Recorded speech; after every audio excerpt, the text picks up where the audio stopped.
The Gina and Matty podcast. So I had a gig on Friday at the Savoy, which is up at Long Jetty. It's a lovely venue. It's like a really old theatre. You walk up really steep steps up to the theatre, literally, and they have kind of leather seats where you can sit back, and it's very, very intimate, like 90 people, and it's packed. I saw on their Insta, they put a reel together of you performing and then the crowd, and wow, they were right on top of you. Yes. The crowd is so close. Yeah, right there, which is So intimate. I really like that. I like being, it's for me, I would prefer that to 50,000 people at the Gympie muster or something like that. It's just, I don't know, it's something about it I really enjoy. It makes reaching for some Maltesers a little difficult though if you're I in can the crowd, because you can see. I can see everyone's I was face. saying to you that, we get up early, and if I was to go to a gig, what time did you start? I was on at 8. 8. So I would reckon 7 yawns deep, and I'd be like, oh, it's not you. Sorry. No, it's me. But they are right on top of you. Yeah, there's no hiding. And I was up at 4 that day, so I'm you're doing your own yawning. Yeah, it was so fun. First things first, they had Gina coladas. Was it good? It was fabulous. It was really, really good. But this time my band, so I always tour with Rod McCormack, who's my husband, brilliant musician, He doesn't have a guitarist, say in it. He banjo. doesn't have a say in it. No, He just has to do it. Exactly. And our son Jackie has toured with me a lot. I mean, he's toured with Lee Kernaghan and me initially, and he's been out on lots of big stages and came back and played with me, which I love. And so I introduce the band, and I say, when I get out there, sing a song, and then go, well, you guys know this is the producer of both my music and my children, my husband Rod McCormack. And then behind me tonight, I'm lucky enough to have on bass. He tours with Casey Chambers. He tours with John Williamson. This is my brother-in-law, Jeff McCormack. Oh, how nice. Hey. Family affair. And then over on my right, I have our son, Jackie McCormack. He's cheap because we made him. I must say that. And I said, and my real name is Gina McCormack. So tonight it's literally my family. I said, we'll try and not have a fight. It's like the Partridge Family, but the Central Coast version. Yeah, I love that. It was just joy. I forgot how joyful it was to play with Jeff. He's a brilliant, brilliant musician, and we don't get him a lot because he's always away on tour with Casey and John. Do you ever get, just knowing what it's like being a parent, do you ever sometimes forget to sing because you're just too busy watching Jackie going, oh my God, how good is my son? If you were anywhere in that audience, you can see the love that when I'm looking to, obviously you can see the love for Rod as well, but I'd spend a lot of time watching my son because he's right next to me, and I joke, he when he smiles, I tell everyone those teeth, $8,000 that cost me. But he's just joy. He's a good kid, and it is joy. And I commented that our family is not like most families. We don't get your dinner together every single night of the week in those hours. And I often say to you, I have to stay up a bit late, otherwise I don't get to see my boys because we get up so early. And if I go to bed the time you do, I wouldn't see them at all. Yeah. But what I get instead of that is the moments on stage, which are super precious. And I was telling them about when I was getting ready for my last album, which was pre-COVID, and I was at home and we were writing songs and actually getting ready to head to Nashville. But Jackie was at home, and Jackie was only 16, 6 years ago. And I had this idea for a song, and I said to Jackie, can you grab a guitar? And I just went, can you play this? I've got this in my head. I'm just going to put it down now. I grab my phone out and I go, dun, dun, dun, dun, dun, dun, dun, dun, dun. And he picks up his guitar and he starts playing that for me. And I go, you're melting hearts like butter. You got them all aflutter. I see them turn their heads. I know how this can end. And he stops me and he goes, he's 16. He goes, Mum, stop. What's this about? I said, actually, well, this song's about how I've noticed that girls are starting to look at you and I don't like it. I do not like it one bit. I think it's going to be called Chase the Girls Away. I think that's what, and he goes, Mum, you can never, ever play that in front of anybody ever. And I say to the audience, and here it is. So, I like to, he's not as embarrassable now. Is that a word? No, he's 22. He just shakes his head at me. But you wait till you see it, Matty, when your kids grow up and kids start noticing them like boyfriend, girlfriend material. And it's like, it's uncomfortable. I'm like, don't you hurt? But then I said, this is, how I put my foot in it regularly. I'm very good at it. It's a skill. It is a skill. I don't know how you do it so well. I think I probably trumped it. So on the weekend I said, well, that song is off my most recent album that we released, and then COVID hit. And like many other touring artists, COVID killed careers. Yeah. It killed lots of jobs. And then I went, actually, probably what's more important than it killed my album, it killed people. And I'm trying to dig myself out of this hole. Just highlighting it even more. I'm going, oh my God, take it back, take it back, take it back. But I was just trying to explain where that song came from and what that. I might not have heard the album yet because it timed around COVID and. Yeah, and there's nowhere to hide in that room, as you know. They're like, oh, looking at me. But they were the most wonderful audience. They were just so engaged and listened to every word, sang along when I wanted them to sing along. And it Great was venue. You were talking it up like it could be the new Lizottes. You reckon it's the new Lizottes. Yeah. The food was fabulous. Just had like just sort of nibbly kind of food that was amazing, like bao buns and arancini balls and cocktails. And yeah, it was such a great venue. Thank you, Kev, for having us at the Savoy up at Long Jetty, and we hope to be back there soon. It was super fun. Gina and Matty. I've been off since Wednesday. Wednesday, Thursday, Friday. I was off, had the flu. It was rotten. Don't wish it upon anyone. Good luck if anyone is dealing with it at the moment. I was in a really bad place, and I was just really looking forward to coming back to work. And I knew that I had something here to look forward to when I came back as well. Yes, you did. Well, so you got some really nice presents because your birthday was right before you went away. And one of our beautiful listeners and very dear friends of ours brought you and I both in some Rocky Road. Now, she makes the best Rocky Road in a beautiful bowl, all wrapped and everything. And you left yours in the corner. Yeah, just in the still wrapped up. We're still with it to Matty. Happy birthday. That's right. That's right. And CJ, while you were gone, she's looking at it all the time. She's looking over going, should we?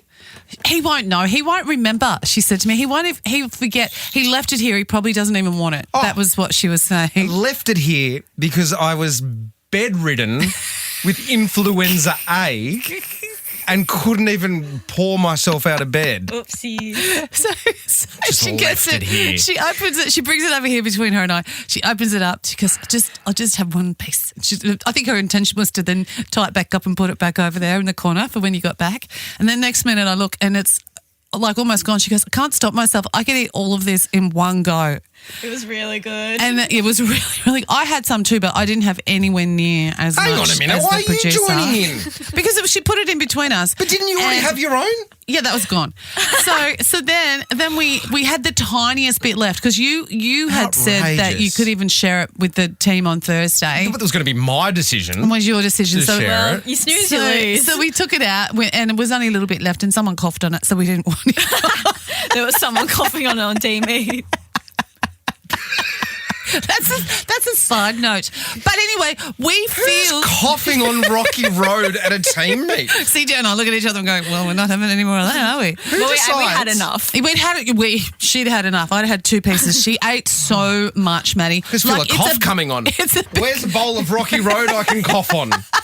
Nobody will eat it if you cough on it. It was a big bowl of fabulous Rocky Road, which you now will never get to. You'll never get to know how good that was. Outrageous. This is like you two stealing the mangoes when they used to get delivered from JT Providence for staff. Oh, that's good. Yeah, I'm not ever going to stop that. But so even though she ate all of your Rocky Road, Matty, and we know how you were so sick.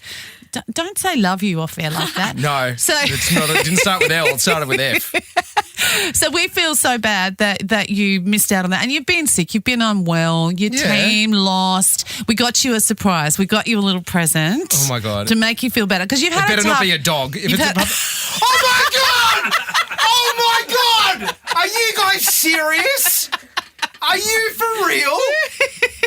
Are you sorry now that you bagged us so much for eating your Rocky Road? Oh, stuff my Rocky Road. Do you want to explain what's just happened? The big boss has just brought you in a present. I feel overcome with emotion, and I don't know through the lack of sleep or being unwell for the last week. But you know what's unfair? It's my birthday still.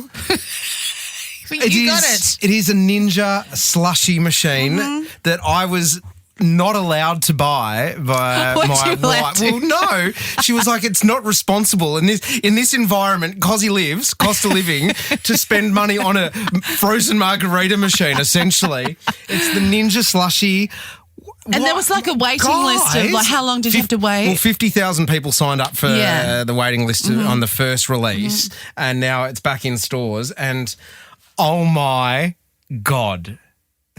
What? I don't even know who to thank because I know that it probably wasn't anything to do with you two. So it's got to be someone else out there in sales or something. This is amazing. I'll tell you what is out there. All the ingredients for a margarita. Can you get out there and make me one, please? I'm just going to cough in it first.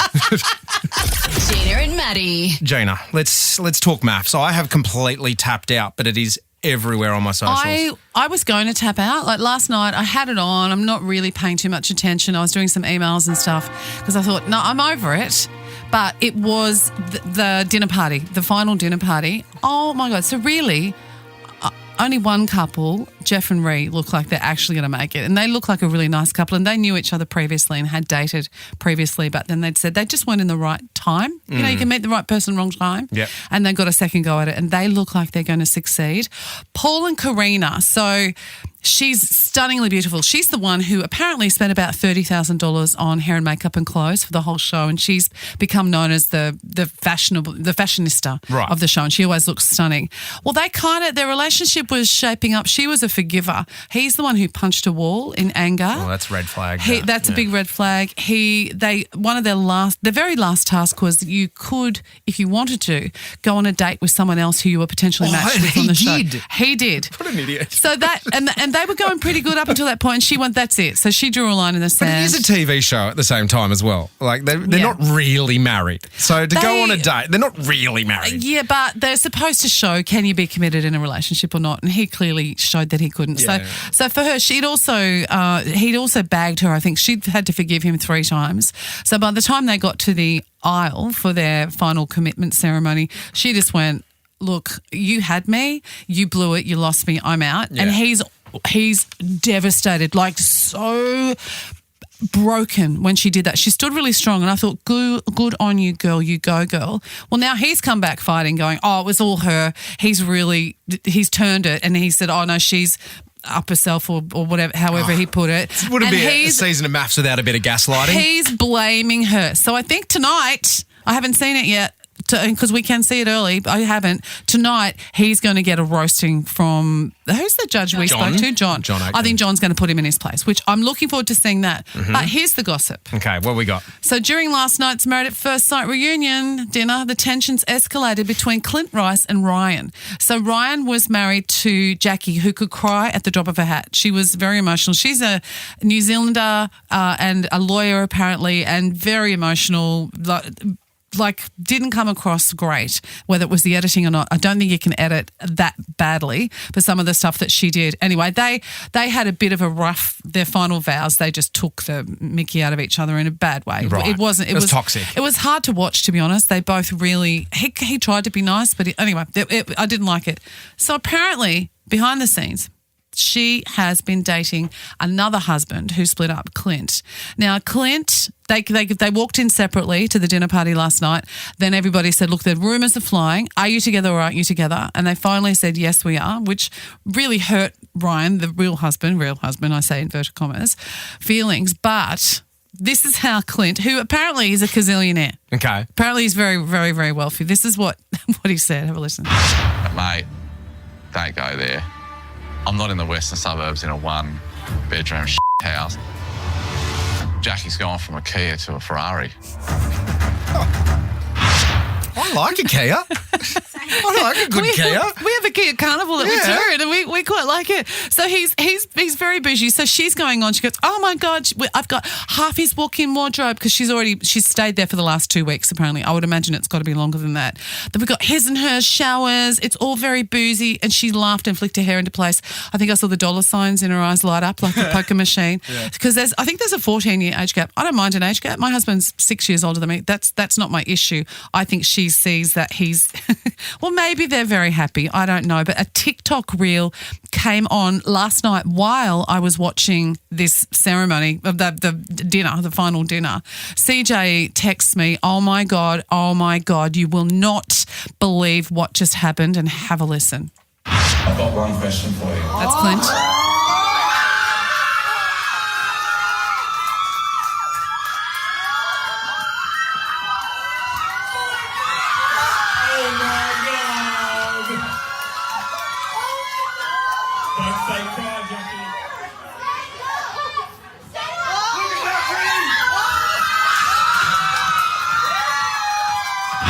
That just sounded like one of my kids' birthday parties.